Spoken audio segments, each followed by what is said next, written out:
That is one big pile of shit. Nobody's gonna know, what the hell is he talking about? Hey, Charlie. Hey, Natalie.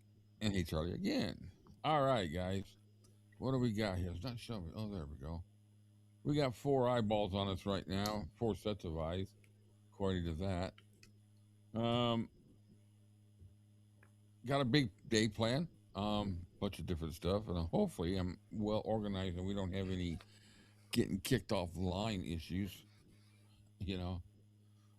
Yeah, hopefully this one will go flawless. Yeah.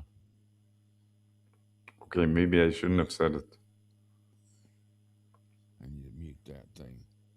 I'm trying to.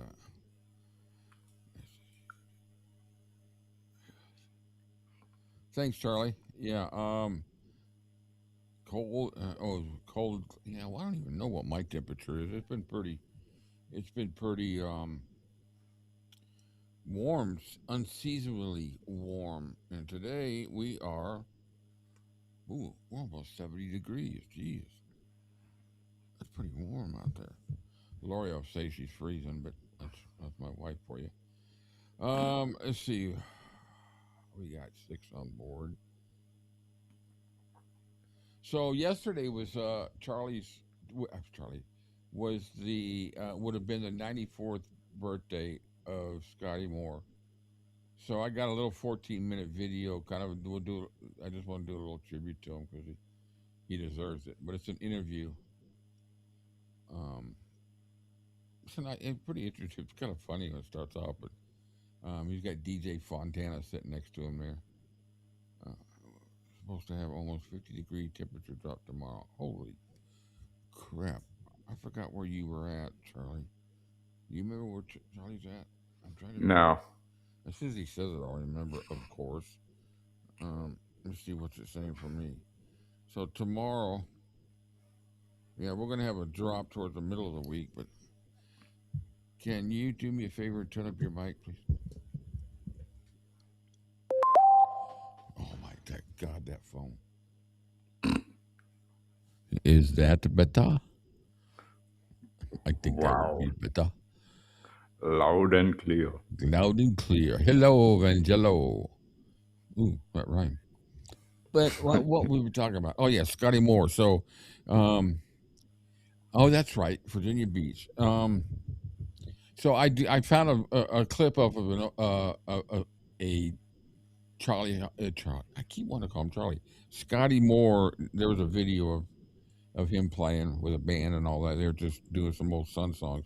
But at the end, they interview him and DJ Fontana, and it's an interesting video. But I just cut out the part with Scotty. So once we get a few more people in, or I'll just in a few minutes, I'll go ahead and get it started.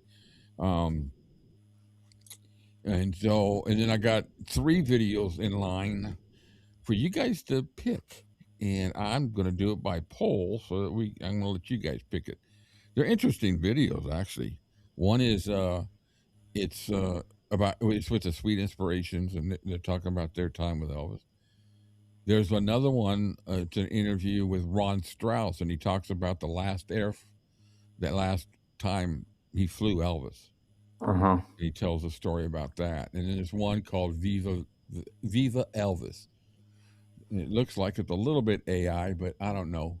The one yesterday wasn't too bad, other than a few JoJo spots. Give a bitter turn. Hey, C-Cat.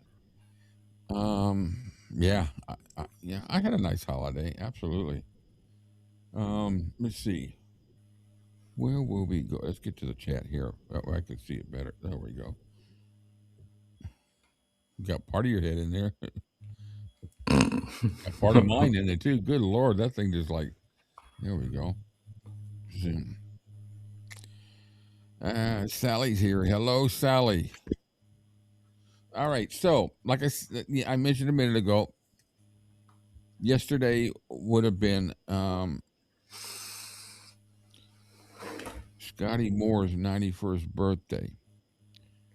And so I thought, I'd like to do just a little tribute to him. there's a video that I found that seems to be pretty interesting. So, here's Scotty back when he's playing with when we started with Elvis. And here's the video. I hope you guys enjoy it. It's only 14 minutes long, but it's a pretty cool little interview. See, the interview, it starts off with really a stupid comment, and they kind of like, I'll let you see. Well, it's a great pleasure to welcome back to England Winfield Scott Moore the third. Whatever happened to the other two, but known to all of us as Scotty Moore. Scotty, what are your earliest musical memories? Well, those other two was my daddy and my granddaddy that you referred to. Yes. Were they musical or not? My dad was. I had 3 older brothers. There was a 14-year span between me and the next brother up the line. And I could remember them playing, but by the time I got 8, 9 years old, big enough to kind of understand a bit what was going on, well, they'd all married and left home. My dad was at an age he didn't, want to mess with it anymore. So I was just hard-headed enough that I guess because I missed out on it, well, that's when... What kind of instrument did your father play? He played the little banjo and played some fiddle. Hello, Dylan. Your first guitar, what type of guitar was it? Don't remember. It was A wooden some one? kind of little... An acoustic guitar? It was acoustic, but something, one of my brothers gave it to me. It was, he could have been a Sears or, it didn't cost very much money. Who taught Scotty Moore to play the guitar? Well, unfortunately, I taught myself, and not very well, I don't think. Was there no sort of image? I mean, when you were playing that rock and roll guitar sound, were you aware of what you were inventing at the time? No, of course not. Where were you drawing it from? Still not aware of it. I mean, it's Brilliant interviewer. just, we call it, stretching, just going for stuff, and sometimes it happened, sometimes it wouldn't. Did you have anywhere in your neighborhood any other guys that were playing guitar with you or similar in musical style to yourself that you can remember? No. Around 52 or? No. None at I all? mean, I was listening, on radio and record to it. Anybody play guitar, it was fine. Hello. The electric guitar, of course, is really now starting to be recognized for what it was, and an inventive instrument that started only a few years before you actually. The electric guitar, of course, is a new invention, and you started with a Gibson. Was that your first? Was a Gibson your first electric guitar? No. I had several Japanese guitars while I was in the Navy on the ship. We were going to those ports over there, and the frets were made out of such soft metal that in about a month, you'd wear them out, and you just throw away and go buy another one. Right. But then when I came out of the Navy, the first guitar I got then was a Fender Esquire, and it was a little small. I think it was a Champ Fender amp. Wow. But the Fender, I couldn't, it was too small, I couldn't hold, it always got away from me. It was always hanging wrong. So I finally traded that in on a Gibson ES-295. It was a gold. It was made to look a little like the gold Les Paul. Yes. Only it was bigger and it was holler body. This was about 1952. Yeah. About 52. Right. Your very first band, you actually played gigs. Was that on the West Coast? Where you No, that was in Memphis. In Memphis. In Memphis. And the guy with you was called Sparky. A guy called Sparky? No, that's a guy that was one. There was 3 of us that had a little group. This interview. He doesn't even know he's right. I don't know. So like the videos we wind up, we get the interviews are coming from some, I don't want to call it insane asylum, but I mean, don't you do your homework before you come interview a guy so you know what questions to ask? You should do. Everything so far he's been saying, no. You see that book behind him? Yeah. I had a copy of that book. Oh, really? Yeah, it was a very cool book, actually. Wow. It detailed his army service, but at the same time, on the pages, there were photos of like his army badge and photos of his army uniform, and had stuff like photos of the key ring that he had his house keys on, and Oh, wow. like regular stuff, like the little box where he would keep his cigars and his cigar lighter and cutter, Yeah. and all the unregular stuff. Oh, that's cool. Well, I was still in the service, and we put LST out of commission in Birmingham, Washington, Navy Yard. And I met two guys. One played steel guitar, and the other sang and played rhythm guitar. And we played a few of the clubs up in that area, and had a little morning radio show on KBRO, I think was the name, call letters, small station. And, Did you ever keep any tapes of those radio broadcasts? Do you have any? no, they didn't make any, you know. No. Can you remember your very first tour with Elvis? You used your car, your automobile. We didn't have a first tour. We started playing weekends, Friday, Saturday nights around a lot of little schoolhouses in Mississippi, and What do you think is going through Scotty's? I bet you DJs, he's sitting to right of him or to the left of him. He's probably over there sitting there just, it's like, you watch Scotty's eyes now. When this guy's questioning, his eyes are like going back and forth. It's like, I think it's going to make him nuts. Arkansas, places like that. And then the car blew up, the automobile, your automobile. No, it didn't blow up. It just, we'd probably already put, 50, 60,000 miles on the thing in a very short time. And it was small, and when Elvis got a few bucks, he went out and bought a used He just said they didn't have a car, and then he comes and the car blew up. I didn't watch this at all. I just cut it right there, scanned through it. I said, we'll go with it. Nothing could go wrong. I doubt very much you'll have porn music behind Scotty Moore. So, I think it was a 49, 50, maybe could have been a 51. It was one of the ones that was kind of rounded like that.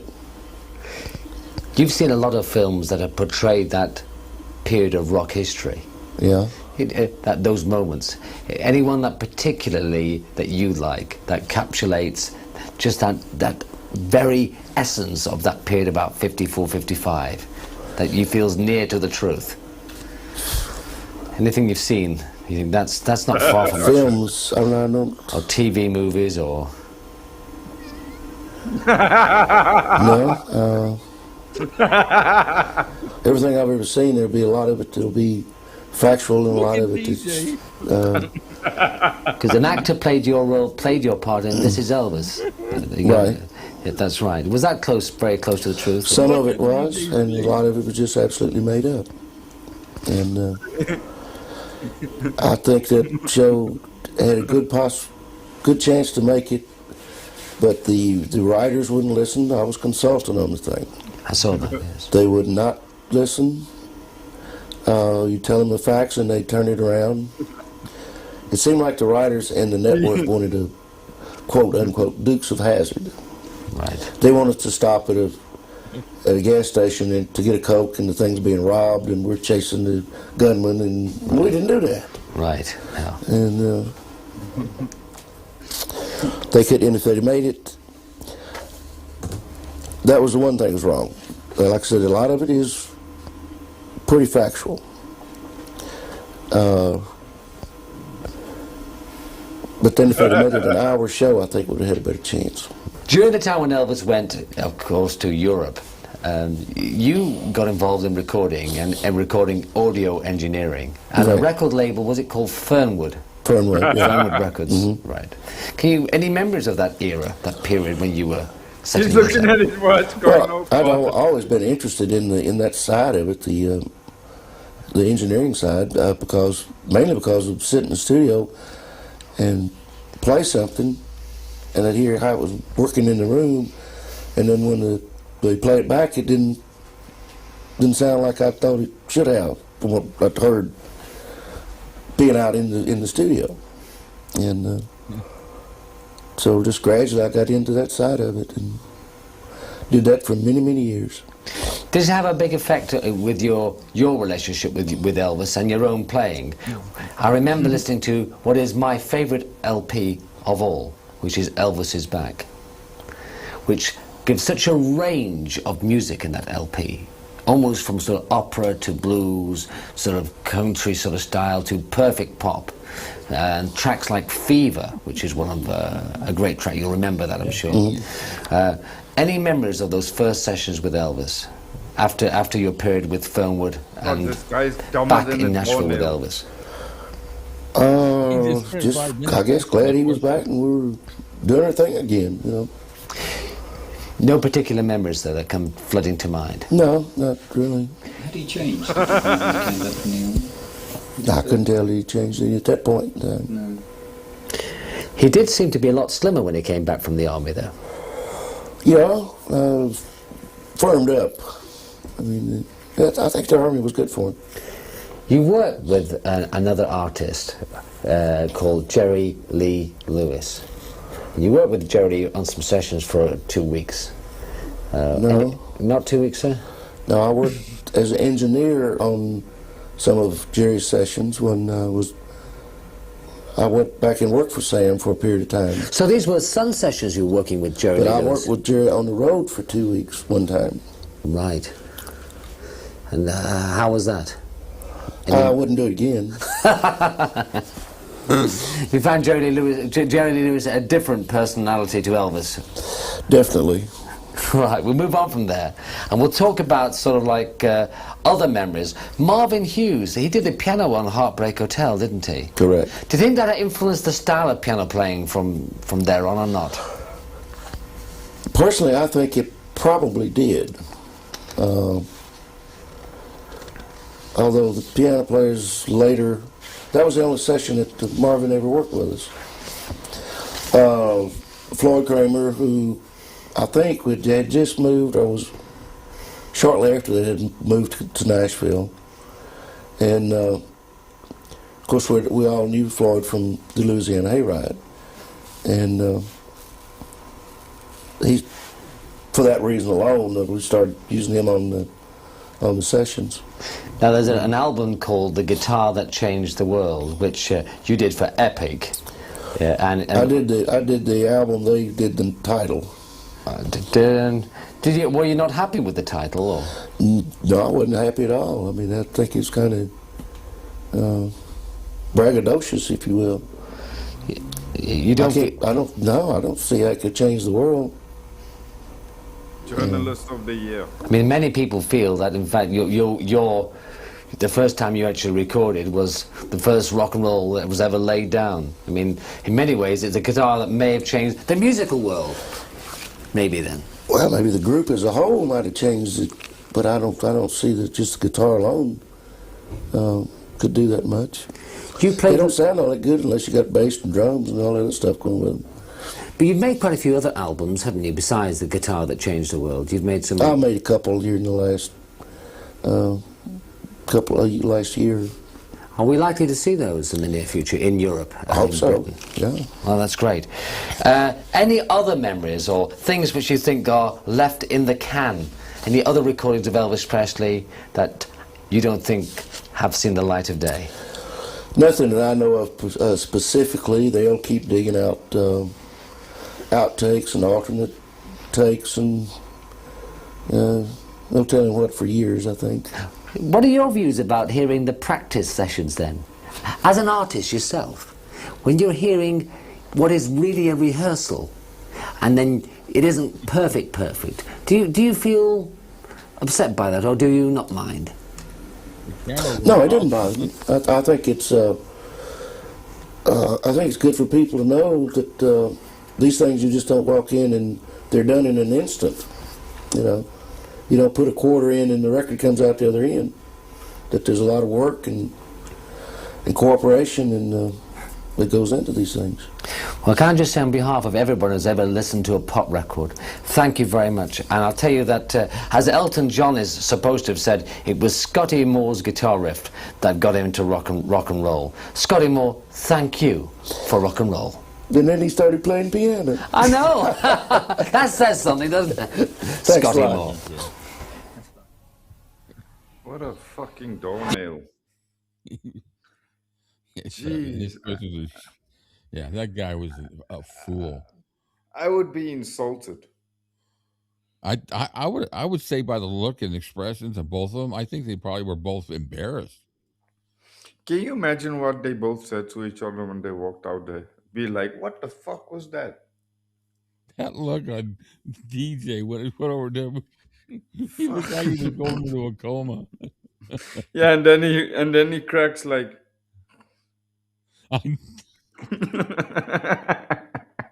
That's funny. Yeah, that was funny. All right.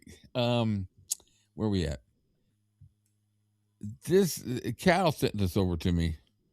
He got it off of Facebook. Another one of these BS things they post on Facebook, and I just had to have a laugh. So here's the story. How it starts. I had to cut it in half to get it. Bob Joyce claims he is Elvis Presley and that his death was staged 50 years ago to survive a deadly pursuit by criminals who wanted him erased forever. And here's the picture they put. He's in an interview that looks like Priscilla on the left. And of course, the picture doesn't look anything like Elvis. Seriously. Ridiculous shit. And I saw this. Those twins are they're beautiful. This is Harper. I think it's Harper. Well, hello, sir. Hello, who's in the house? No, I'm just saying hello. Oh, okay. All right. So we have our coat poll this week.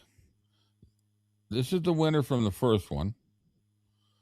This is the winner from the second one. So today, where's it at? Okay, let me get those clothes back out.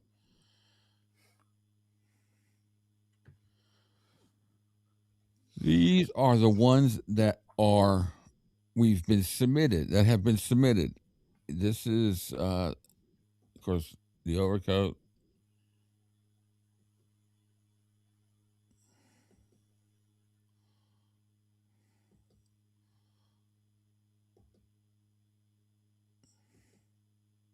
Those are all the ones that have been submitted. Now today, we will be voting on one of these three. First one that's over the top of my face. Let me make sure. Can you see them? Mm-hmm. First one is that's number one. The middle is number 2, and the third one, the one on the right, is number 3. So, what I want to do is put this up. Okay, pound 1, pound 2, or pound 3 are the votes. So you can start voting for your favorite coat of those 3. And I have a mail-in vote today, so Kyle sent me his vote, so I know what he's voting for. So I don't know how I would put it in, but we're getting a lot of votes in there. I see in the comments this is not populating yet. There we go. It's close. 1, 2, and 3.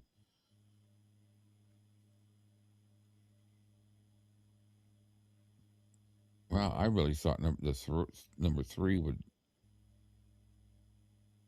be close to it. But I like them all 3 for different reasons, but now we're doing the votes. Close. With Kyle's vote, it would be a tie between 2 and 3. But people are still popping in votes, so let's see. Come on. There we go. Number 2. Number 2 is right. Well, Gallup coming around the turn. He's leading by a nose. Now he's leading by a face. I need to get a racetrack thing, with guys calling out the race. Mm-hmm. All the weird freaking names of horses. Use that as the background while we're doing this. Yeah. That's an Elvis-A-Z number 3. The first one is giving Peter Falk a vibe. Yeah. Good old Colombo. And down the stretch they come. Yep. All right. So right now, it's actually a tie between 2 and 3. Because I got to put Kyle's vote in there. So it's 4-4. I haven't voted yet, have I? No, I don't vote. I never vote on these polls. Let's see. All right. Damn. We gotta. Is it everybody voted? Maybe then I guess I gotta be the tiebreaker, huh? Mm-hmm. Okay. Here we go. I don't know if it'll count. You coming? I voted for 3. Yeah.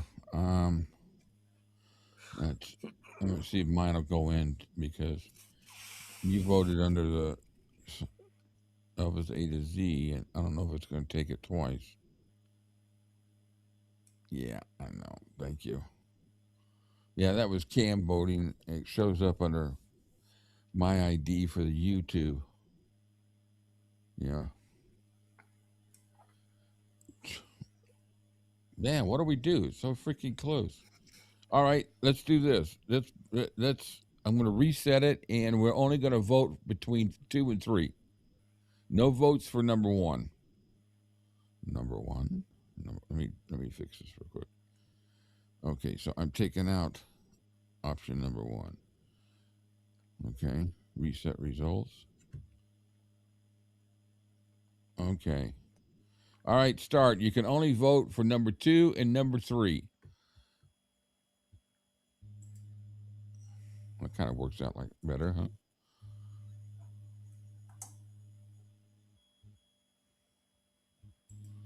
I know what Kyle's vote would be, so here we go. Look at this. Dude. Okay. We might just have to move him on as a tie in the final vote. Oh, look at it. Number 3.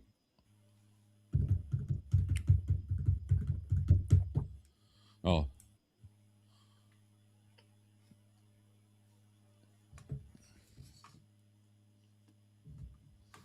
Why do I keep getting these cards? All right, I think we have a winner. All right, guys, thank you. Thank you very much. So that one moves on to the next round. We got one more, I think one more round. I think I'll just do the rest all in one round, and then we'll just go from there like we did with the other stuff. Cool. Thanks, guys. All right, so that gets me all the way down the line on that slideshow. Now we're going to get some cat fights about what we... No, I'm just kidding. Here we go. So we've had pretty good success, or it seems like everybody's kind of really enjoyed the originals that I do, where I play the original for a little bit, and then then you guys got to figure out what it was. So when the first time I got kicked off last week, it kicked me off on one of those originals. And I can only play it for a few seconds at a time to not get hit. So in the event, I don't want to just give this up because it always works most of the time, and then all of a sudden it doesn't. Anyway. All right, guys. So we're going to start this off. Basically, I said, if we go offline, hang in there. We'll be back. All right, you guys. Here we go. Here's the first one. I got 6 seconds to let you hear.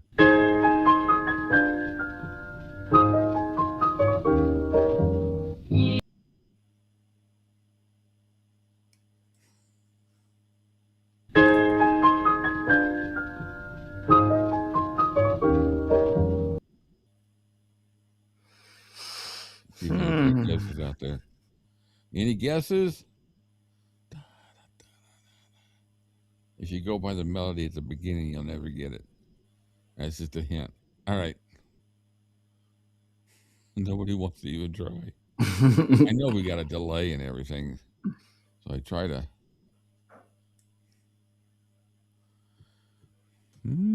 Right. All right. I don't think anybody knows, so here we go. To be with you, my happiness. Jeez. Yo, okay. Huge difference, huh? Wow. All right, here we go. Here's number 2. I think. Where's number? Oh, there we go. I got 7 seconds of this.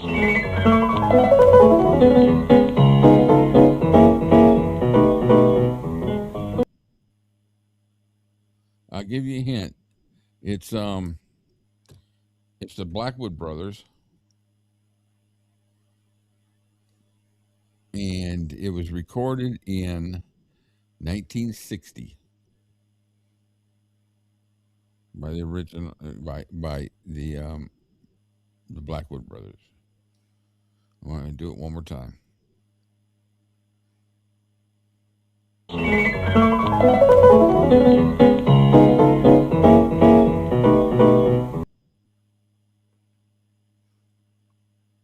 "6'2", eyes of blue. It does sound like that. If my life had depended on it, it might be a goner. Yeah. I do this more for the shock of it than because I'm telling you, I would never be able to guess these. All right, here we go, guys. It's a true foundation. I'm holding up the blood stain. Burning. Wow. That from this. I was actually gonna guess Swing Down Sweet Cherry. Yeah. These can be a real challenge, yeah. All right, number 3.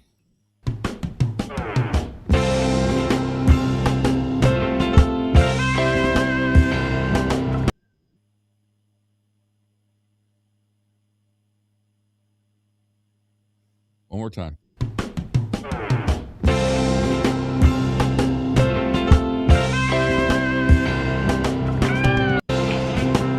God is gonna see me through, no matter what the case be.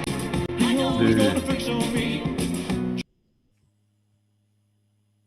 Not a one of them have a faint even similarity when it comes to the No. original. That was done in 1968. Wow. I would never have guessed. All right, here we go.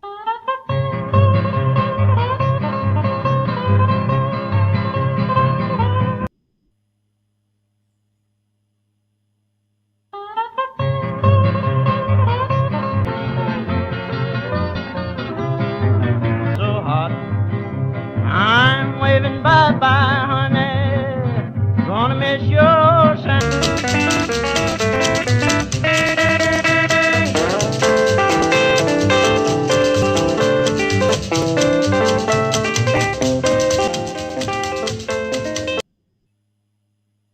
You recognize that by Elvis? Well, No. just because you think you're so pretty. Well. Yeehaw. All right, here's the last one. This one,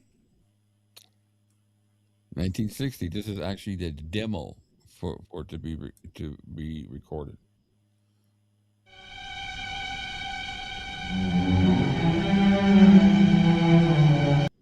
Shit, sorry. Oh.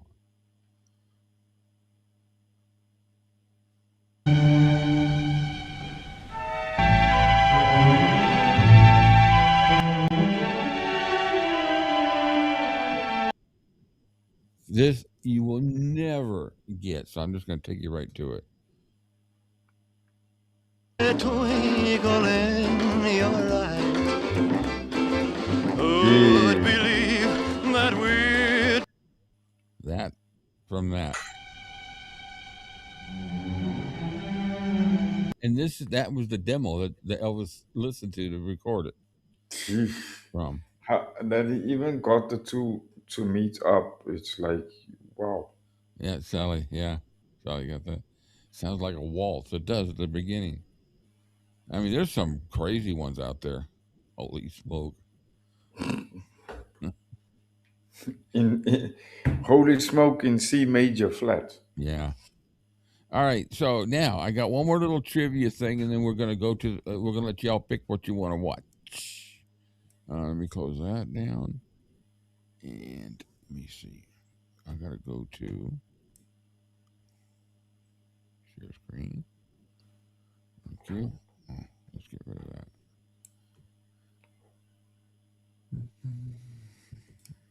All right. I finally got some decent questions for a movie trivia since we've been talking about movies.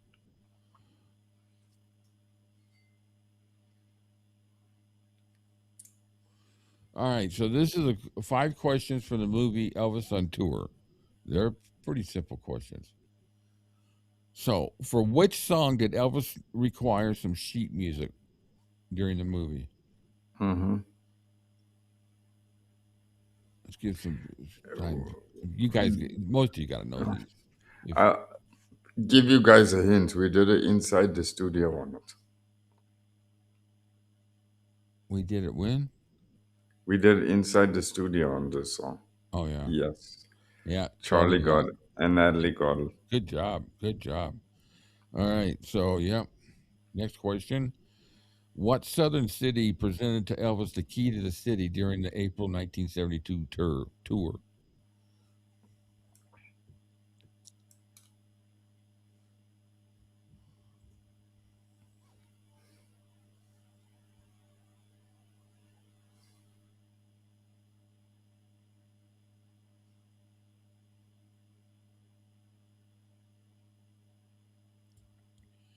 Any guesses, guys? Oh, look at that. Oh, well, yeah, it's Roanoke. Definitely. Good guess on Houston. All right. Third one.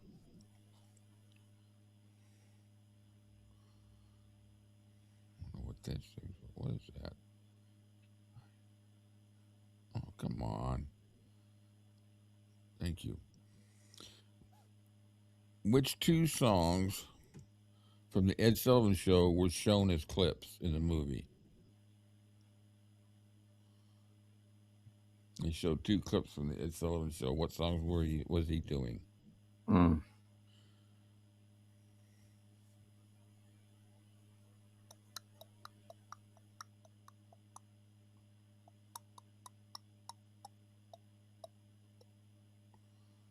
I'll give you a hint. It's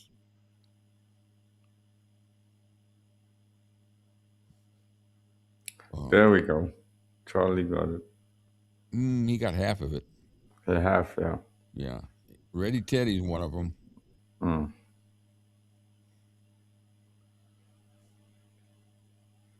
Ready Teddy's one. One more guess. And the hint is one of it's his biggest selling record outside of, I don't know. The biggest record single he sold was either between It's Now or Never or Don't Be Cruel. Well, I just gave the answer away. Duh. I just gave you the answer. It's Don't Be Cruel. Charlie got it. All right. 4th question. Which song sung by Elvis was a million-selling hit in 1969 for Creedence Clearwater Revival? Oh.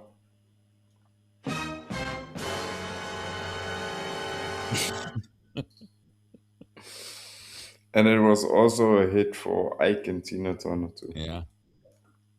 In fact, they wrote it. No. John Fogerty wrote it. Oh yeah, that's right. That was the first song he wrote. Oh yeah. I remember him saying that in an interview. He said it came out in something like 10 minutes. Yeah, and he still got the paper he wrote it on. That's pretty Mm. cool, huh? Yeah, Charlie, good one. Good guess. Though we did everything but spell it for you. Which song sung by Elvis was a hit in 1969 for Frankie Lane? I don't know. I don't know who the dude is. I've heard of him, but I don't know who he is. I didn't realize he sang this song.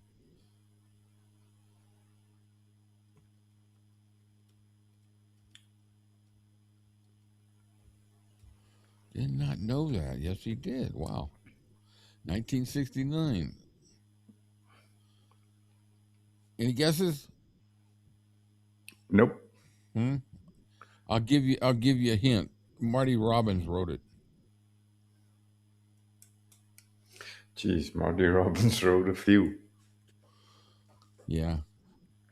I don't know if I'm thinking of the same one though. Born in the Oh, was it in '69 already? 69 is when it was sung by Frankie Lane. Elvis sang it. The first time Elvis sang it was in 72, I think.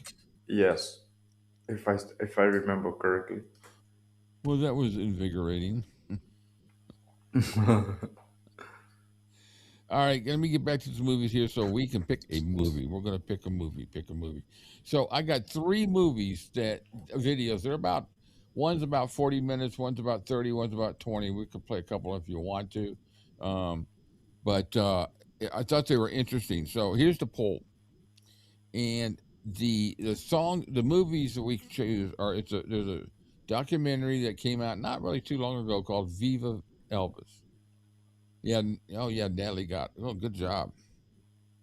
And then there's one about with the Sweets. They're talking to Myrna and someone else of the Sweets, and they show some clips. And then the other one is Ron Strauss, the pilot for Elvis the last few years, and he tells the story about the last time The he Last flew, Flight. the last flight that he took Elvis on. So here the way you got to vote. Look at do I have everything off the blocks on the thing? Yeah. So it's pound A, pound B, or pound C. And go ahead and start voting, and I'll let you guys pick which one. I redeemed myself from my disaster outing with the songs. Yeah. I need to. Sometimes I have a tendency to want to make them a little bit harder, but okay. There's one vote for Viva Elvis.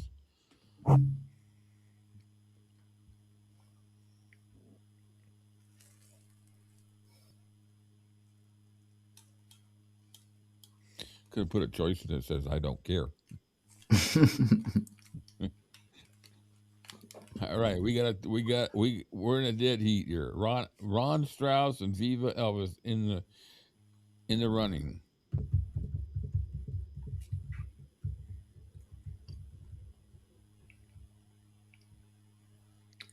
It's tape to tape here. 2 votes to 3.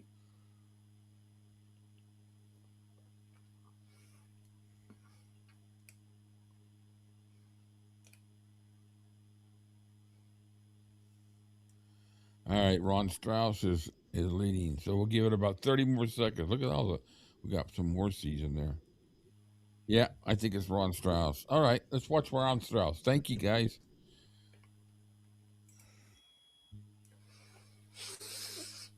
C is sad in my opinion, so I went for A. sad. I've never seen it, so I'm rolling the dice here. We're on this one. I'm Ron Strauss, and I was Elvis's pilot from 75, 76, 77. That looks like a mugshot. What's that? That shot on it, that photo on his card looks like a mugshot. Oh, he does, doesn't he?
What's with those stupid pictures?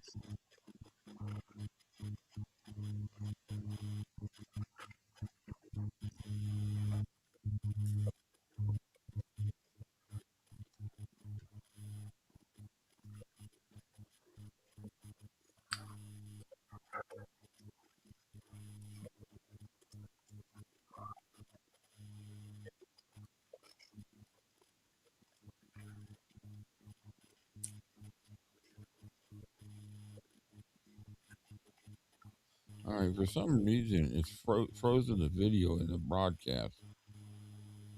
All right, let me see what's going on. Let me do this.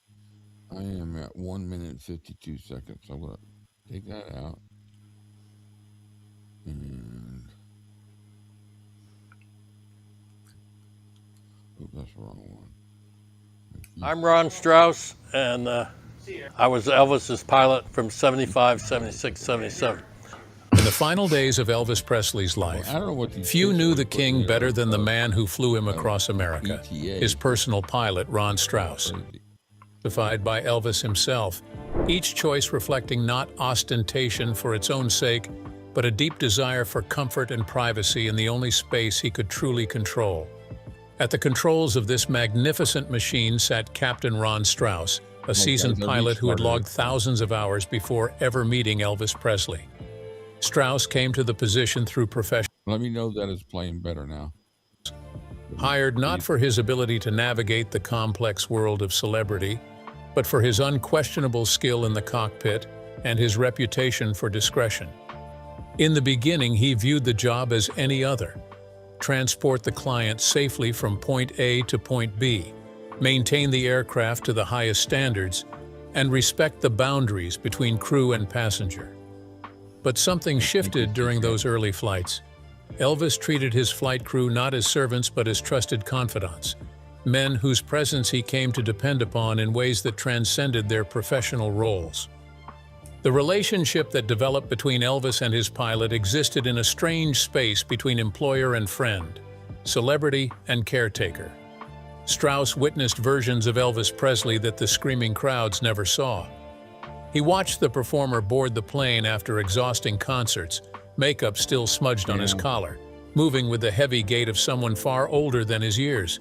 He observed how Elvis would sometimes sit for hours without speaking, staring through the oval windows at the landscape sliding past below, the Mississippi Delta, the Rocky Mountains, the endless Nevada desert. In those moments, 30,000 feet above the world that had made him famous and isolated in equal measure, Elvis seemed to shed the weight of expectation that crushed him on the ground. The mid-1970s found Elvis at a complicated crossroads. His Vegas residencies continued to sell out, and his tours drew massive crowds hungry for even a glimpse of the legend. Yet those close to him recognized the toll these performances extracted. The voice that had once soared effortlessly now required tremendous effort to maintain. The lean, dangerous figure who had scandalized America in the 1950s had given way to a man battling weight gain, health problems, and a pharmacy's worth of prescription medications. His marriage to Priscilla had ended. His management controlled him through a contract that essentially owned his future. The Graceland mansion that had once symbolized his triumph now felt more like a gilded cage. For Elvis, the Lisa Marie represented something precious: autonomy. When he boarded that aircraft, he was making the decision to go, to move, to escape. In the air, no one could reach him with demands or disappointments. Colonel Parker couldn't call, fans couldn't press against him, photographers couldn't capture his increasingly vulnerable moments. The plane became a cocoon where Elvis could eat what he wanted, sleep when exhaustion finally overtook him, or simply exist without performance. Strauss and his crew understood this implicitly. They kept the flight smooth, the cabin comfortable, and most importantly, they gave Elvis the gift of not having to be Elvis Presley every single moment. The Lisa Marie logged hundreds of hours crisscrossing America, carrying Elvis between concert venues, back home to Memphis, or sometimes just flying because flying felt like freedom. Strauss maintained meticulous flight logs, each entry a small notation of altitude, airspeed, and destination, data that would later read like a map of Elvis's final years. The crew developed rhythms and routines, learned Elvis's preferences and moods, became part of the small universe that revolved around the man who had changed music forever. They couldn't have known that their service would become part of history's most examined final chapter, or that the aircraft they maintained with such care would transform from a working plane into a monument before they were ready to let it go. But even 30,000 feet above the earth couldn't protect Elvis from what was coming. In the summer of 1977, every flight would take on a weight that Captain Strauss and his crew couldn't yet comprehend. Turbulence behind the glamour. The flight logs told a story that the concert posters and album covers never could. Captain Ron Strauss would flip through the leather-bound logbook during quiet moments in the cockpit, his eyes tracing the dates and destinations that mapped Elvis Presley's relentless schedule. February, 6 flights between Memphis and various cities for recording sessions. March, 11 flights supporting a grueling concert tour through the Midwest. April, 9 more crisscrossing the South. The numbers painted a picture of perpetual motion, a man who seemed to be running from something he could never outpace. What the logbook couldn't capture was the increasing heaviness that Strauss and his crew witnessed each time Elvis climbed the stairs into the Lisa Marie. By 1977, the contrast between the public Elvis and the private man had become almost unbearable to witness. On stage, he still commanded attention, still possessed that indefinable quality that made thousands of people feel like he was singing directly.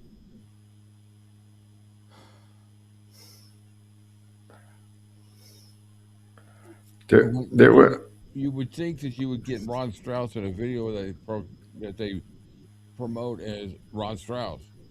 Yeah. It's fucking irritating. I don't like these type of videos. And they make it sound like he hated doing what he was doing. I know. Exactly. Like he was sickly, burned out, weak, etc., etc., etc. Yeah, I don't like these AI things, and the funny thing is I pre-screened the other ones. Well, one of them. So, all right. I'm sorry. I want to change that. I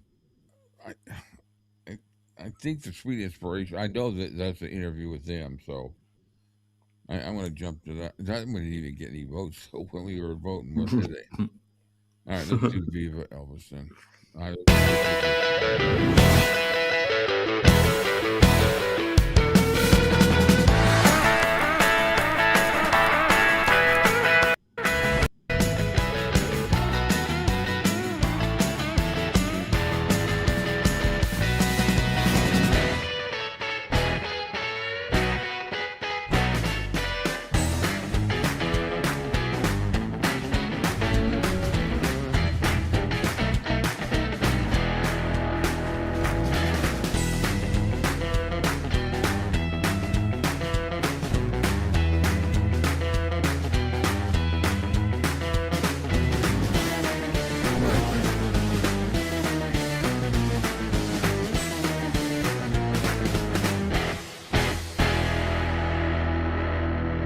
Well, it's one for the money, two for the show, three to get around. Throughout history, there have been singers with infinite talents. But one has charisma and magnetism. Blue eyes more transparent than water. A smile that can melt an iceberg. Striking stature and physique. Sensual and unique movements. I said, take it easy, baby. I worked all day and my feet feel just like lead. a deep voice that caresses the soul, accompanied by a guitar with rhythms that electrified audiences, and at the same time, possessing a spirituality that mesmerized fans. Although there are many imitators, only one transcends time and space to live eternally. Long live the king. Viva Elvis. Oh, I don't know what makes them think that. You know, this gold belt and the...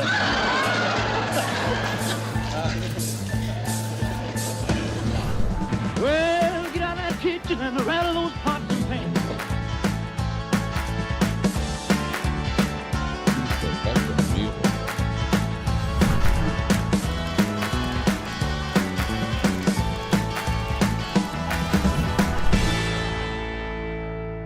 To say that Elvis Presley is the king of rock and roll is an understatement. He conceived his own rhythm and style. His influences were contemporary pop and country music, as well as gospel and R&B that captivated him as a young teenager in Memphis, Tennessee.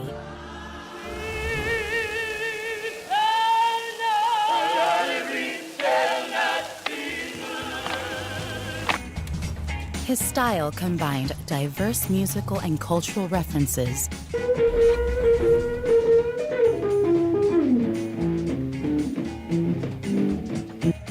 and blurred the social and racial barriers of the time, ushering in a new era of music and pop culture.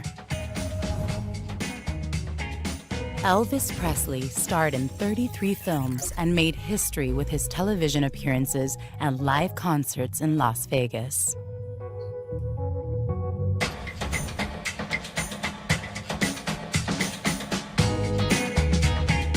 The king of rock and roll has sold more than 1 billion records worldwide. Record sales in the United States earned gold, platinum, and multi-platinum awards. He was nominated for 4 Grammy Awards, of which he won 3, and received the Grammy Lifetime Achievement Award at the age of 36. His talent, good humor, perseverance, and kindness endeared him to millions of people. All this made him one of, if not the most important figure of pop culture of the 20th century.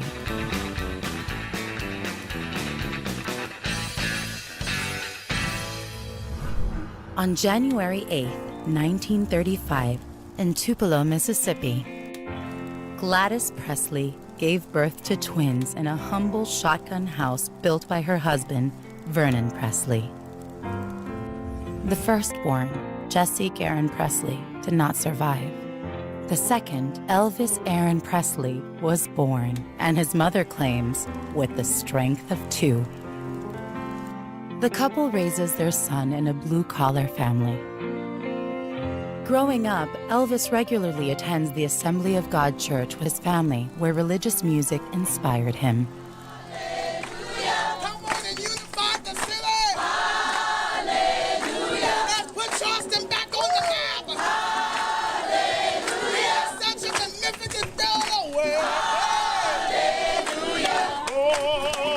I don't care what they say, that music just gets into you, man. Mm-hmm. That style, it's just, you can see how he was so enamored with it when he was a kid. When you have it all around you like that. Yeah, it has to. In addition, his childhood influences include rhythm and blues singers and the country music radio programs of the time. As a boy, Elvis sings in a talent contest at a local fair and wins 5th place.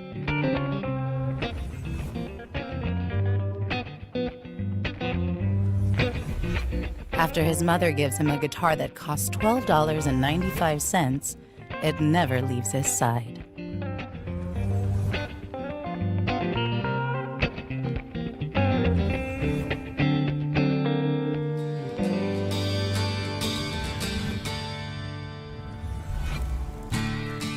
Gladys and Vernon decide to move to Memphis, Tennessee.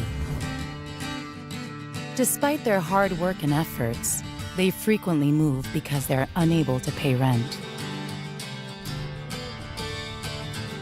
Elvis enrolls at a public high school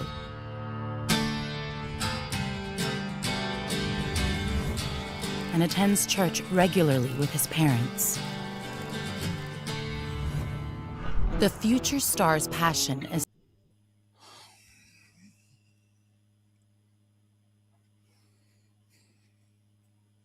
So far, I'm over 2. It's another freaking AI one.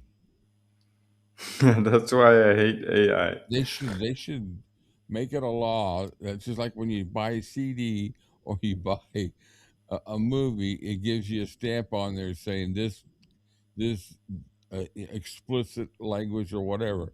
They need to have one there with a big old freaking alien or whatever saying this is AI, dude. You know, Yeah. you're going to sit and watch a complete video created by a computer. Mm. Did they bump me off? No, they didn't bump me off. Oh, yes, they did. Seriously? Yeah.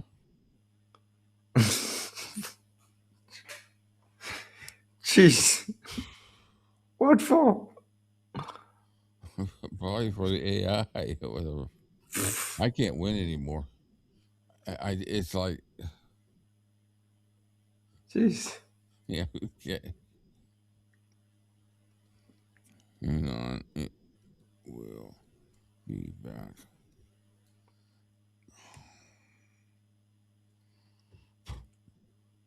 Let's go to the slideshow, see what it does. Go share screen. I've gone through everything today anyway, so it's like, what the hell? I ran. Jeez, now Almost you're like they gonna... got a target for me now. It's like they bumping us off for AI shit. Really? Yeah. Well, whoever Who's the gonna... AI is, Kathleen, I made a. I put in the comments, hang on, we'll be back. Kathleen goes, I'm hanging on. It's like, who's gonna make the copyright claim? The computer? Yeah. All right, we're back. We're back. I'm scared to put anything up anymore. I have no idea. Hang on, let me check my email. See if it sent me a. Oh, yep, your stream was interrupted.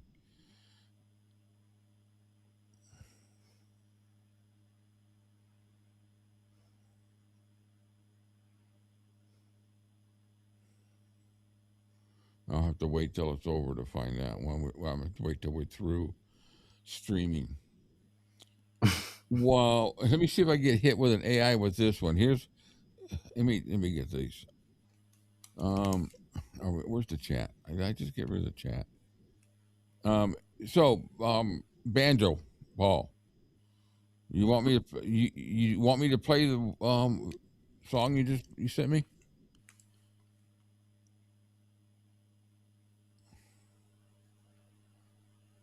Let me know, or I will make the decision myself.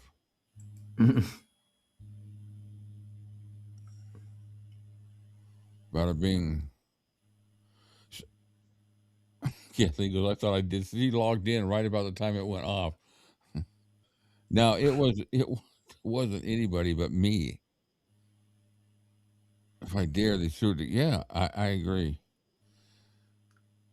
Oh, you're talking about what you sent me? Yeah, I mean, if you, I'll play it right now.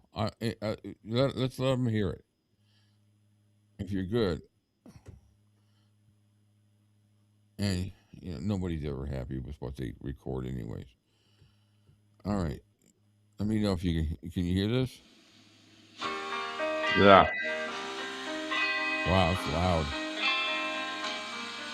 Let the stars fade and fall, and I won't care at all, as long as I have you. Every kiss brings a thrill, and I know that it will, as long as I Harry, let's think of the future, forget the past. You're not my first love, but you're my last. Take the love that I bring, that I'll have everything as long as I have you. Let's think of the future, forget the past. You're not my first love, but you're my last. Take the love that I bring, now I'll have everything as long as I have you. As long as I have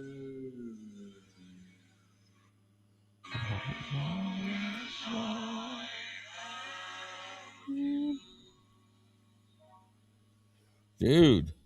Wow. Dude. I think we're going to swap places. You come in here and run the show, and I'm going to sit and listen. That's awesome. Very That's good. very cool. Very good, Banjo. I'll be honest with you. I think that's my favorite one of the ones you've sent so far.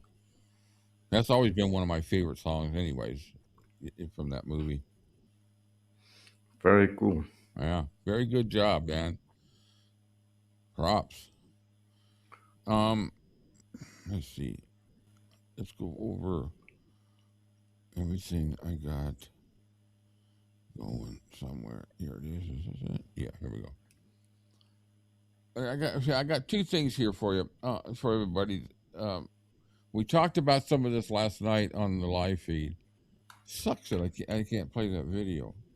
I'm afraid to try the one with the inspiration. I might try it here in a minute. What the heck? Let's do this first, and then we'll see what happens.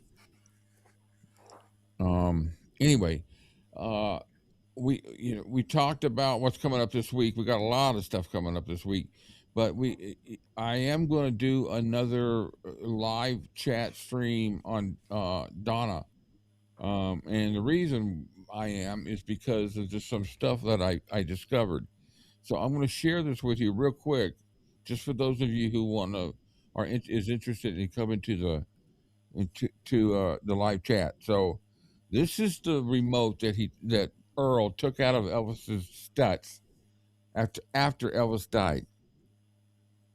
And I question why. So my question is why does he have the right to grab this and take it?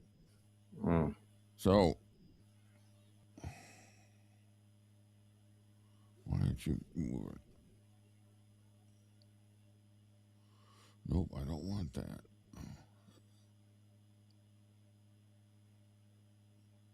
Give me the screen share. Oh, that's why. Okay. So there's the remote. Now this is his. I'm gonna see if I can enlarge this so you can read it. This is his note of provenance, proving supposedly that this is legitimate. It's hard to read what he says, but he's basically stating this is genuine. I got it, and he signed it. So he's given his provenance that this is real, where he got it. So we're supposed to believe that, which I do, considering the situation. Now, this is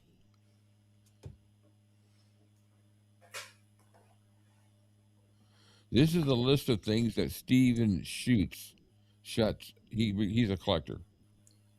He wound up with it. He bought it off of some guy named Gary Lynch, who somewhere got it from Earl. It's like, there's Elvis in the Stutz driving at night. That's the last thing.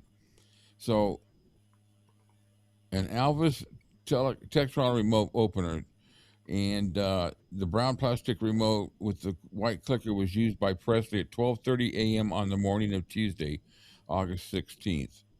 So Elvis was the last one to use that to open up the gate. They estimated to get 1,800 to $2,000 for it. So let me shrink this back down. I'm stupid for having that thing so big. Already got it down. So,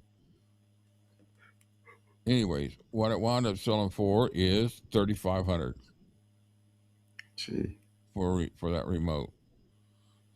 My question is, how did he get it? Why did he get it? What gave him the right to just go over to there, have it, and keep it? It's just, Yeah. Why was the car unlocked to begin with? Yeah.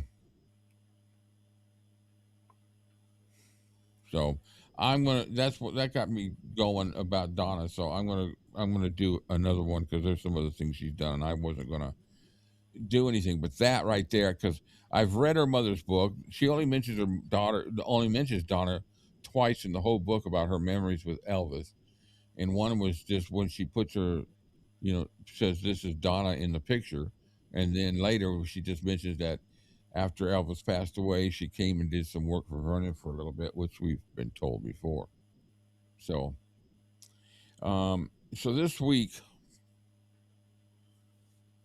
tomorrow at 3:00, we're going to carry on with the decoded conversation. And I'm bringing in conspiracy with it a little bit too. It's just, there's some interesting things that are said in there. It just makes you, we didn't even get, we had a 3-hour video a week ago on this, and we didn't even get to the third little line. We didn't get to the third subject point, third question or whatever. Yeah. It's a deep, this is deep. So I don't know how to, I love the conversation. We could turn this into a series and just keep going until, we're done. Yeah, we can do that too. Keep in mind, we have Blue Moon Radio, and we have a blast on Friday night. So you guys need to join us if you get a chance. And then 9 a.m., we do the gospel hour. Every other week, I do the live chat and request. Now, this morning, we didn't do anything this morning. I was going to prep. I had prepped me and technology lady. So I created a nice 1-hour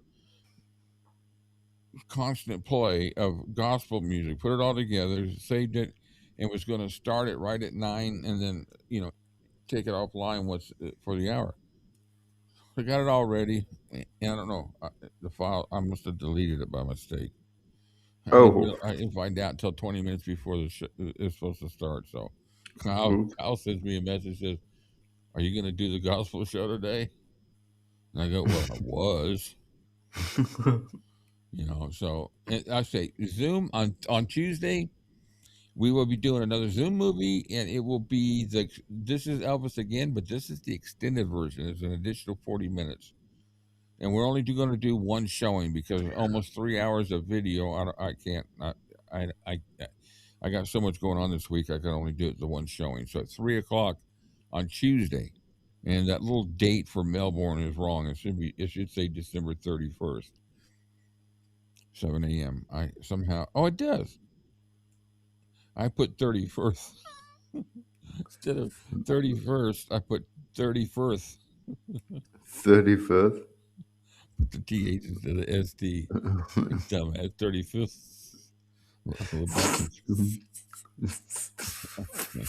We're being so.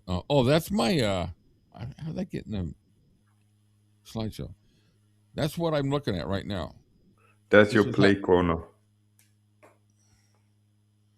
I'll play one of them, Banjo. I could play one. Yeah, I'm sitting here right now. This is what I do. This is what I see. I got a screen on the left, and this is actually the broadcast from Friday night on the radio show. So I have documents and stuff on my left. So I feel like a producer. Kind of cool, Hold on a second. Let me get a drink.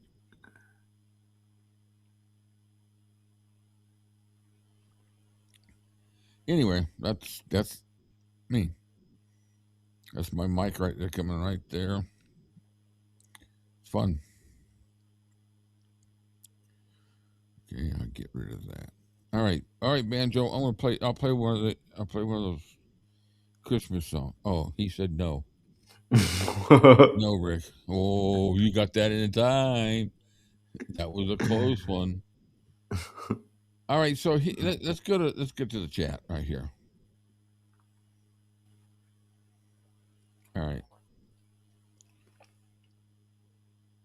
So, curiosity, Christmas has said bye-bye. Okay. I probably should have played it last night, but it already said goodbye too. Anyway, so I'm going to do the decoded. I'm really interested in doing that and the Donna thing. I guess I'm going to put out the question there: how many out there are interested in those two subjects, or will, are interested in joining us, or will join us on it? Because I really want to plan it out right, but I want to make sure we got the interest. Well, we'll know when we go live, but the discussions we're going to have, it's not intended to bash. I'm not doing any bashing on Priscilla and all at all. I have no interest in having her as a subject on this channel. Now, the only thing that's going to happen as far as Ginger is in the conversations about conspiracy, with the conspiracy. So her name comes up. These different names are going to come up. The Donna thing, that's just got to bug up me. It's bugging me that she can be so blatant out there as being dishonest and lying, and it's just nobody's calling her out. They all believe her just because she says she's a Presley. And anyway, maybe I should just let it go. I don't know. Yeah, Satin is interested. It'll be fun, but for those of you who want to follow along, or as far as if email me if you're interested in getting a copy of the PDF for the books, or because if you're going to be part of the conversation. Otherwise, I will be showing it anyways. I'll be showing highlights from it and talking about it that way. We're reviewing the book and discussing it. I think it's interesting. That first week was deep. Yeah, we hit like 3 conversation points. I know, it was nuts. And now that I'm in conspiracy, I want to have it here ready to cross-reference while we're going through Decoded, because the main focus is Decoded. That's the big focus. Now, I also want to get back to talking about putting them in a part of our watch parties or on the coffee date. Since videos aren't working too well for me lately, I might just go ahead and go back to the book chat and play some short videos during the coffee date, and just save the longer ones for Saturday night. So I was thinking about getting back to doing some of the really upbeat type positive books that were written by people like, that one that we went through with JD was hilarious. Who have, yeah, every time I think of him laying on the bed, buck naked, and Thompson just standing there. You can't. That's the funniest. You guys, if you haven't read it, you got to read JD's book. Elvis has left the building, or that was the video, but you just laugh your ass off. Some of the stuff that Elvis pulled with him. So, but someone brought to my attention a book that she had just read, and that got my curiosity up. So, I actually I meant to check. I really make sure I got that book. Downloads.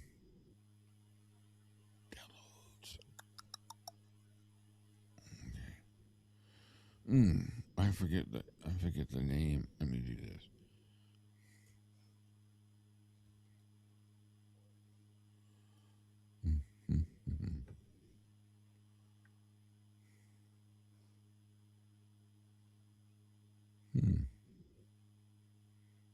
I thought I had it. I'll find it. I'm pretty sure I got it. But Nancy Rooks, she wrote a book of her time with Elvis, and I'd like to kind of go through that. Be some interesting anecdotes she might have, but I don't have Donna's mom's book. I do have Donna's book, but I am debating whether I should read it or not.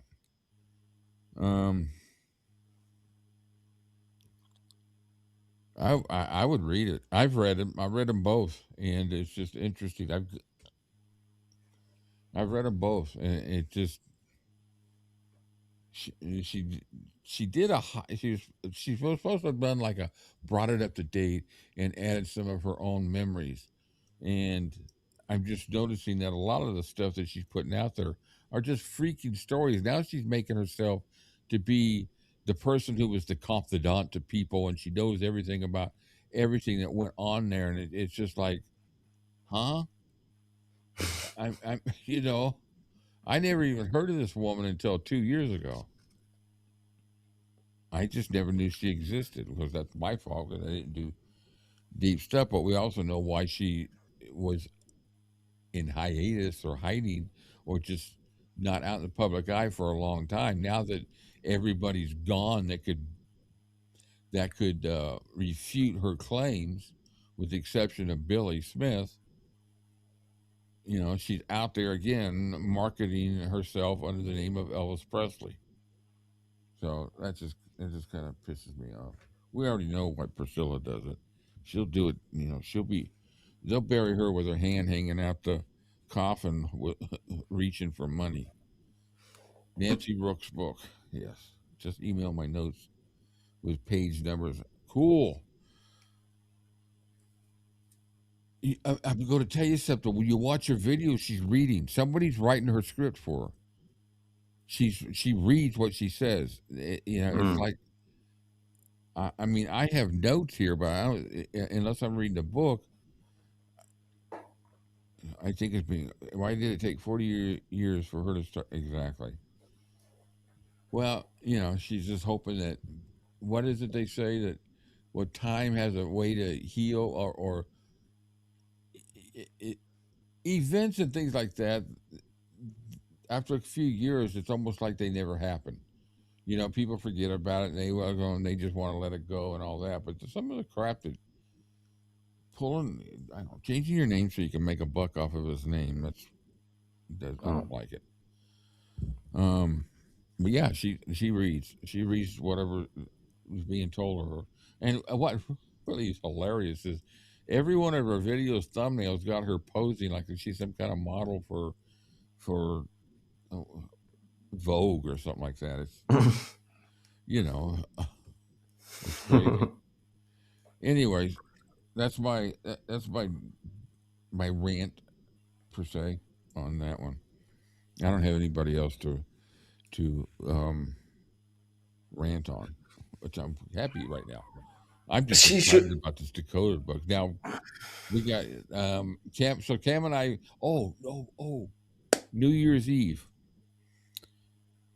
We said that we're going to go ahead and go with the video with the YouTube broadcast, right? We're going to do it. We'll just do it off of it. We're going to do it at my time, at Eastern Standard Time, and you guys can just pretend like it's midnight wherever you're at. Well, we're going to have a chat anyways. Y'all going to get through midnight one way or another. So that is Wednesday. That's coming Wednesday night, and so we'll start at 11:30, and we'll put something together to have a fun evening. We did it last year. We had fun. I'll have to go back and review that, see what we did, and then we'll just have some fun. Talk about the year. Talk about what's coming up. January 8th. How many days is that left? 28, 29, 30. That's 11 days until Epic is premiered at in Memphis. And then February 20th, that's another freaking month and a half.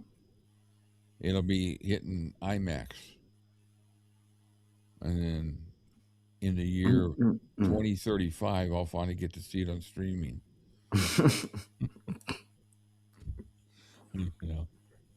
Yeah, CCAT, it's definitely, I find it hilarious. And here's another sign, and I'm just going to make this one mention right here of an unmentionable. It tells you everything about her when she's aligned and got her face plastered all over his channel page. And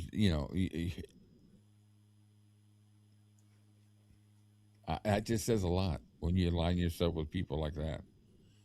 Anyway, I'll be watching Dick Clark's Rocking's New Year's on the television. I wonder if is anybody going to broadcast thing? I could do a live feed. I could do with the Elvis with the Christmas lighting. Remember how we did the live? Mm. I could find. No, I'll just log into. Let's hope they're going to shut me down. I don't know. Anyways, we'll come up with something for Wednesday night, and then that's pretty much this coming week. They'll get back to normal next year. So this is fairly a busy week for us, and then we could kind of coast back into the new year.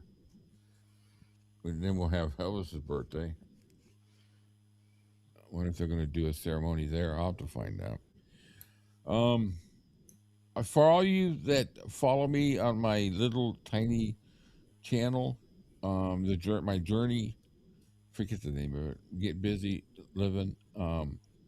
Thank you. You guys have given me some great emails and some great comments. That's very supportive. I know when I don't post anything for a couple of days, it's not because I just don't want to do it. It's just sometimes it's just like I'd rather.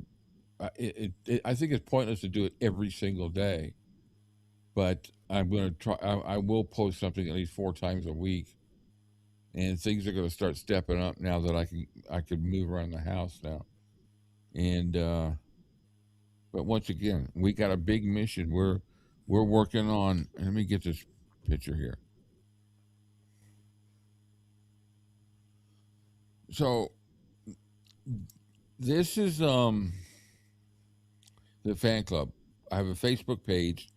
If you want to be part of the group, sign up. Go ahead and submit for being a part of it, for joining the group, and then the logo, the logo in the background was created by Kyle. A beautiful job, and we've got another one that's got a picture of Elvis right over the shoes. But while we're developing the fan page, we want to get EPE's approval, a blessing on it, and make it an authorized fan club under them for Graceland. And I can't have any kind of pictures or images of him until I'm approved to be able to use them. So I'm not monetized, so I'm not concerned about that, because when you become a fan club underneath EPE, whatever we were to do if we did something for charity, the donations, they have to all go to a donation. We can't be a profit, is what I'm trying to say. We can't be a profit-making fan club. Now, I don't know how many have heard about this, but my goal is to get to Graceland on the 50th in 2027, on the 50th anniversary of his passing. That's 20 months from now, and I got a journey to try to get myself there because I can't travel now, and I'm going to try to get myself to the point where we can go. So we're working on the plans to get Cam here and see if who else is going to join us. We just want to all meet and have a blast. And for the 50th, there's a lot of planning to think about too, because this is the 50th, and one of the comments was made that things are probably booking up pretty early for hotels and things like that, because people, they're going to want. There's going to be a lot of people there. That's going to be a big one. It's going to be a good one. Oh, good for you, Natalie. She's doing it. Yeah, she's doing her own journey too. That's cool. All right, guys. It's been it's been an eventful day. With I can't believe they kicked me off for that one. I'm curious. For AI. I want to Yeah. know what it is. If it's AI, whoever produced it, obviously nailed me on it for a copyright claim. Now, if it's a copyright claim, they're going to still allow it to play on the replay. Mm. It's just they hit me with a claim because it's just like you get. I didn't have any issues with it for the longest time, and now all of a sudden, this is the third show in a row we've had a kickoff, haven't we? Mm-hmm. And we thought it was the Christmas at Graceland, and every time it came back, it wasn't that. It was what was played around it. It just so I gotta take a look at that. But I got a lot of news. We got a lot of new stuff. I got a lot of new ideas that I want to kick off for the first of the year to generate some more Elvis fans. I think Epic's going to bring a lot of new fans in. It's through the algorithm. Yeah, they have bots. They have bots trolling. Yeah. Cam and I were talking about it. If we could, however many people can get there when we get to Memphis, and I'm going to do a lot of live streaming. I'm just going to videotape everything. We're going to have fun. Go through Graceland. Can you imagine this crew? Oh my God! Hold on to your whatever you got to hold on to, but you're gonna need to. I can just imagine. I just sit here and think about when the people you've got in your mind the images of everybody. Here 90% of people that I've seen pictures of some of them and got videos, and I've talked to several, and but your image is what you hear and is what you read, and it says a lot that we we have partiers as subscribers. Look at Geraldine, trouble. It's going to be mayhem and madness. Does Grace? Yeah, they'll let us know right away. So my plan to get this thing approved, and what I want to do is, I feel like I'm back at work. I feel like I'm doing what I used to do. I was an executive for a hotel management and owner company that owns several properties, and I used to hold meetings together and get all different things going. So it's kind of gotten the juices flowing for me on that aspect of it too. So we've got a committee for the fan club, and then we got a committee for putting together the journey and making sure, because the best thing you can do is to get it to the point is I only wanted 5 in the committee for the journey, because once you get past that point, it's just too many people, and that has nothing to do with anything with anybody other than it's just for a project like that. And then I want to have a Zoom meeting like we did for the fan club, and talk it out and see and have each person kind of look into different things of the whole journey, what it's going to take, costs. I've kind of done a rough cost of what it's going to take at the point of getting there. And then, planning for what's going to happen and what we want to do, how many days, stuff like that. I wouldn't be able to stay too long, maybe 2 to 3 days at the most. And that's enough to get through Graceland and everything else. So I just want to, and then we got 20 months. It's not something you got to do every single day. It's just like, we just want to have it in mind. So I want to be ahead of the game. Same thing with the fan club. So we got to get the fan club approved. And I think with me having already generated it and put it on Facebook, and I've got a YouTube channel, I haven't done any videos yet, but I'm going to try to. Anybody got any ideas? We'll talk about that. About ideas of what kind of videos I want to put up on the fan club. I could put probably some of the ones I do, but I want to be able to be approved by June. So that gives us some establishment. Fortunately, I've been running the YouTube channel for 4 years now, and so that gives me some history of with Elvis content and all that. I didn't do it. I'm keeping the two separate because if I put them together, then the fact that I use Elvis songs and I get the claims on it, I get copyright claims on everything. Every time I put up a video, I get a copyright claim. And it's just a matter of saying I can't make money off of it. Well, I don't make money off my channel at all. I'm not interested in making money off my channel. It would to make it worth. I don't even know why it would be worthwhile unless I was making hundreds of dollars. But you need 1 million subscribers and all that. So I'm going to do it through merchandising, and I'm working on the products.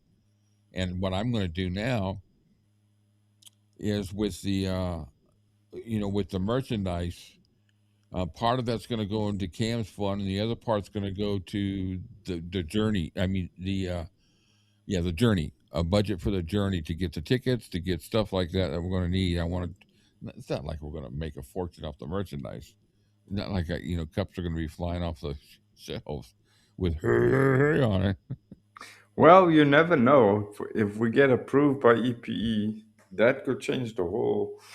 That could change the whole ball game. I have no doubt we will be approved. I might get a flight and sleep on the Graceland's front lawn.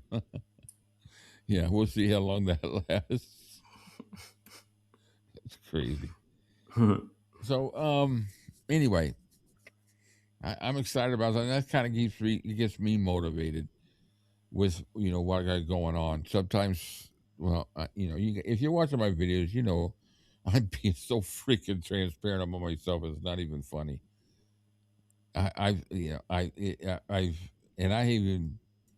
It's nothing elaborate, but I've always been so guarded and not transparent. But that's the only way I can do this. Just put it out there, Don't forget a porta potty tent. Banjo, you're going to be downwind of us. I can tell you that right now. Oh, jeez. All right. I don't know what else we got. We got the long goodbye to come yet, but yes, I thank everybody. Appreciate you hanging with us today. I know the holidays put everybody's schedules all different ways, but don't forget to watch the replay of Inside the Studio. It was another great one. Great freaking songs. I'm Leaving, It's Only Love, and We Can Make the Morning. So, and then we're still on the Nashville sessions, but anyway, next event, we'll see you. We'll see either Dakota tomorrow, or we will see you at the Zoom on Tuesday. On Wednesday, we don't have anything, do we? Oh, no. We got Wednesday night for the Christmas Eve. That's it. That's. Yeah, we'll talk about accommodations. We need to start taking a look at. I don't know if what is it? What do they call it? Airbnb. If we knew how many people come, and if we could find a place that's people rent their houses out all the time for stuff like that. They don't rent by the month; they rent by the reservations because they make more money. I don't know if everybody wants to be in the same house, but anyway, I would definitely. Anyway, we got a lot to plan for. We got to start getting it together. Maybe we can make little T-shirts saying "We're on the journey to Memphis, 50th anniversary." You got something to put on. I don't know what else I'd put on them. We're gonna have to Fly with find me. a hurricane-proof building. Because if there's no natural hurricane, we'll create one. Yeah, you guys have a great rest of your Sunday. Thanks, Charlie. Let's just take it out. Let's just take it out with a good old burning love. Guys, thank you. We love you. Thank you for the support. Kind of an off show today with the freaking claims, but whatever. We still have fun. Tomorrow, see y'all. Have a good one. Thank you, guys.